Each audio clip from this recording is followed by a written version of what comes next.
নমস্কাৰ, আপুনি চাই আছে নিয়মীয়া সংবাদ 24 ডিজিটেল লাইভ। আপোনালোকৰ মাজলৈ এক বিশেষ খবৰ দিবলৈ ওলাইছোঁ। ডিগবৈ নাজিৰা টিং উচ্ছেদ অভিযান।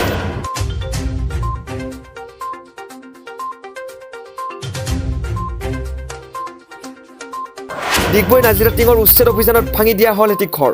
জোখতকৈ ঘৰটো বেছি ডাঙৰ দিয়া হ'ল বুলি গৃহস্থৰ অভিযোগ। মাটিৰ দাগ নং উলিয়াই দিব লাগে বুলি গৃহস্থই প্ৰশাসনক দাবী জনাইছে। ঘৰ ভাঙি থকা সময়ত গৃহস্থই ভিডিঅ' কৰোঁতে আৰক্ষীয়ে খেদি প্ৰহাৰ কৰে বুলি সাংবাদিকৰ আগত প্ৰকাশ কৰে। আজি ৰাতিপুৱাতে এনেকৈ JCB আনি আমাৰ ঘৰটো ভাঙিছে দেখিছে আপোনালোকে। তাৰপিছত মানে আমি যেতিয়া ভিডিঅ' কৰি আছিলোঁ ঘৰটো ভাঙিছে, তেতিয়া আমাক পুলিচে খেদি মাৰিছে। আমাৰ ঘৰ ভাঙিছে, আমি এইটো সুধিব বিচাৰোঁ যে আমাক কিয় পুলিচে আমাৰ ওপৰত হাত উঠাইছে। যদি আমাৰ একো ভুল নাই, আমিতো চুৰ গুণ্ডা বদমাছ নহয় যে পুলিচে আমাক এইটো কৰিব। আমাৰ ঘৰ ভঙা আমাৰ অধিকাৰ আছে ভিডিঅ' কৰা। আমি ভিডিঅ' কৰি আছিলোঁ। ভিডিঅ' কৰা অৱস্থাত মোক আৰু মোৰ ভাইক দুটাকে পুলিচে খেদি মাৰিছে আমাক।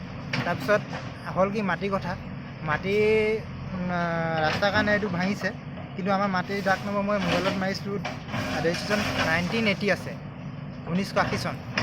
আৰু ইয়াত মাটি আছে দুটা মানুহৰ, দাগ নম্বৰ 297, আৰু ইয়াত দুটা মানুহৰ মাটি আছে।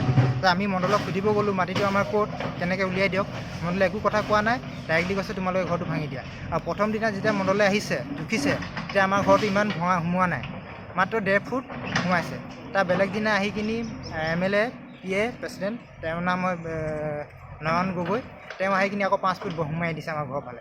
তেওঁ কৈছে কি মোক চাৰ্কল অফিচৰ পৰা পঠিয়াইছে, মোক এনেকৈ ইয়াৰ পৰা ভাঙিব লাগিব বুলি কৈছে। আমি উইদাউট নটিছত আমি কেনেকৈ ঘৰ ভাঙি দিম নিজে? নটিছত আমি কেনেকৈ গম পাম যে ইমানটো ঘৰ কিমান ভাঙিব নালাগে? আৰু যদি আমি ঘৰ ভাঙি দিয়াৰ পিছতো যদি বেলেগে আহি কয় আৰু ভাঙিব লাগিব, তেতিয়া আমি কেনেকৈ উইদাউট নটিছত ঘৰটো ভাঙিম?